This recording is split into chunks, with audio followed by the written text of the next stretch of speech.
दोस्तों, आज के वीडियो में हम आपके साथ शेयर करने वाले हैं सऊदी अरब में हुए दिल दहला देने वाले बस हादसे की वो दास्तान जिसे इतिहास के पन्नों पर काले अक्षरों से लिखा जाएगा, जिसकी खबर सुनते ही हर इंसान की रूह कांप जाती है। तो आइए जानते हैं इस पूरे वाकया को शुरुआत से। 17 नवंबर 2025 की रात एक luxury white tourist bus Saudi Arab के मक्का शहर से निकलकर मदीने की तरफ जा रही होती है। बस में कुल 40 से भी ज्यादा इंडियन हज यात्री सवार होते हैं, जिनमें से ज्यादातर इंडिया के तेलंगाना और हैदराबाद शहर से उमराह हज पर आए हुए थे।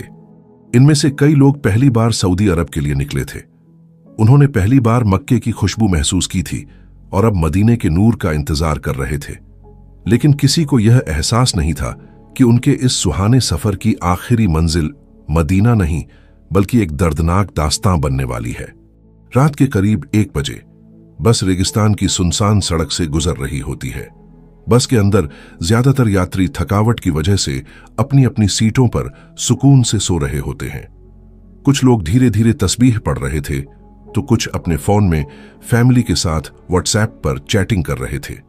बस में पीछे की तरफ एक बड़ा परिवार बैठा हुआ था, जिसमें कुल 18 जिंदगियां यानी बच्चे और बुजुर्ग सभी शामिल थे।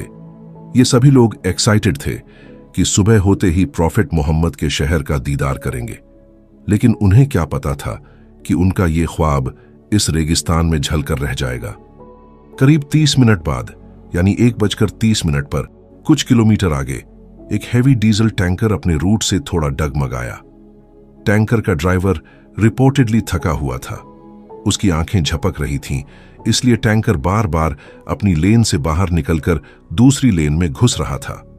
उधर बस ड्राइवर सैयद, जो 15 साल से सऊदी की सड़कों पर गाड़ी चला रहा था, वह आराम से बस को एकदम स्मूथली ड्राइव कर रहा होता है।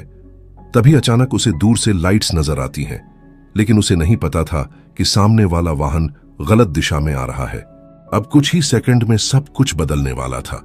जैसे ही बस मोड़ पर पहुंची, अचानक सामने से आ रहा डीजल टैंकर तेजी से उनके सामने आ गया। डिस्टेंस इतना कम था कि बस ड्राइवर की आंखें खुली की खुली रह गईं। उसने तुरंत पूरी ताकत से ब्रेक दबाए। ब्रेक की तेज आवाज ने पूरी रात की खामोशी को चीर दिया। बस के पैसेंजर कुछ समझ पाते उससे पहले ही टैंकर ने बस की राइट साइड को जोरदार टक्कर मारी। टक्कर की आवाज इतनी खतरनाक थी कि जैसे जमीन खुद फट गई हो। बस की सभी खिड़कियां टूटकर अंदर की तरफ उछल गईं।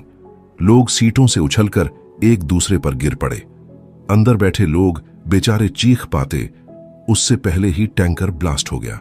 एक्सप्लोजन का प्रेशर इतना जोरदार था कि कुछ ही पल में पूरी बस अंदर से आग का गोला बन जाती है। बस के अंदर की चीखें मानो जैसे रात की खामोशी को चीर रही थी। कई यात्री सीटों में फंस गए। कुछ अंतिम सांस तक अपने परिवार वालों के नाम दुआएं करते रहे। इस हादसे में कुल 45 जिंदगियां चली गई, जिनमें एक ही परिवार के 18 लोग यानी 3 पीढ़ियां हमेशा के लिए खत्म हो गईं। हादसे से करीब 700 मीटर दूर एक छोटा मेंटेनेंस कैंप था, जहां 2 वर्कर आराम से बैठकर चाय पी रहे थे। सुनसान रेगिस्तान में अचानक हुए इस तेज धमाके की आवाज और विशाल आग के गोले को देखकर दोनों डर जाते हैं और अपने सऊदी सुपरवाइजर को रिपोर्ट करते हैं। सुपरवाइजर बिना एक पल गवाए फायर और पुलिस के इमरजेंसी नंबर पर कॉल करता है। लगभग 10 मिनट बाद पुलिस और एम्बुलेंस की रेस्क्यू टीम वहां पहुंच जाती है, लेकिन आग की लपटें इतनी तेज थी कि रेस्क्यू टीम्स को भी पास जाने का मौका नहीं मिल रहा था। अब बस पूरी तरह आग की लपटों में घिर चुकी थी और अंदर फंसे हुए लोग जोर जोर से चीख रहे थे। एक अफसर ने कोशिश की कि बस का दरवाजा खोले, लेकिन गर्मी इतनी तेज थी कि दरवाजे के पास 10 सेकंड खड़े रहना भी नामुमकिन था। लगभग 20 मिनट बाद फायर फाइटर की 3 टीम वहां पहुंचती है। 2 टीमों ने फोम कैनन से टैंकर की आग पर काबू करना शुरू किया। वहीं एक टीम ने बस के दरवाजों और खिड़कियों की तरफ पानी फेंकना शुरू किया। हीट अभी भी 400 डिग्री सेल्सियस से ऊपर थी। आग इतनी भयंकर थी कि पहली कोशिश में फोम भी पिघल रहा था और फायर फाइटर्स पीछे हटने पर मजबूर हो रहे थे। लेकिन लगातार संघर्ष के करीब 45 मिनट बाद काफी हद तक आग पर काबू पा लिया गया। पूरी तरह आग बुझने के बाद जब फायर फाइटर्स अंदर पहुंचे तो पूरी बस अंदर से एक लोहे के कंकाल में बदल चुकी थी। सीटें पिघली हुई और अंदर दिल तोड़ देने वाला सन्नाटा था। बस अब सिर्फ राख, धुआं और टूटी हुई जिंदगियों का निशान बन चुकी थी। रेस्क्यू टीमों ने अपनी जान जोखिम में डालकर बिना एक पल गवाए काम किया। उन्होंने बस के चारों कोनों से राख में इंसानों की झांकियां ढूंढनी शुरू की। इस हादसे में कुल 45 बेगुनाह इंसान मारे गए, लेकिन खुशकिस्मती से सिर्फ एक लड़का, मोहम्मद अब्दुल शोएब, जिंदा बचा था। दरअसल हादसे के फौरन बाद शोएब टूटी हुई खिड़की से बाहर निकलने में कामयाब हो गया था।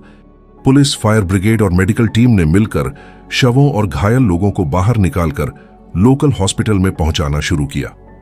कुछ ही देर में इंडियन एम्बेसी को इस हादसे के बारे में खबर कर दी गई। उन्होंने तुरंत रेस्क्यू टीम और अस्पतालों के साथ मिलकर डेड बॉडीज की पहचान शुरू कर दी। हादसे की खबर मिलते ही हर किसी का दिल टूट गया। हर कोई हज पर गए हुए अपने लोगों की खैर खबर जानने में लग गया। इस हादसे ने सिर्फ एक परिवार को ही नहीं, बल्कि बड़ी संख्या में उन लोगों की जिंदगियां बदल दी जो एक पाक सफर पर गए हुए थे। और सबसे दर्दनाक बात यह है कि किसी को मालूम नहीं कि उन लोगों की अंतिम विदाई कैसे होगी। उन्हें सऊदी अरब में ही दफनाया जाएगा या फिर इंडिया वापस लाया जाएगा, इसकी जानकारी अभी अधूरी है। दोस्तों, ये सिर्फ एक हादसा ही नहीं बल्कि याद दिलाने वाली एक सच्चाई है कि लाइफ इज रियली अनप्रेडिक्टेबल, और कभी कभी एक सुहाना सफर जिंदगी की सबसे दर्दनाक दास्तां बन जाता है। इसलिए please drive safely and think about your family because they are waiting for you. तो दोस्तों, मिलते हैं अगले वीडियो में एक नई स्टोरी के साथ। तब तक के लिए अलविदा।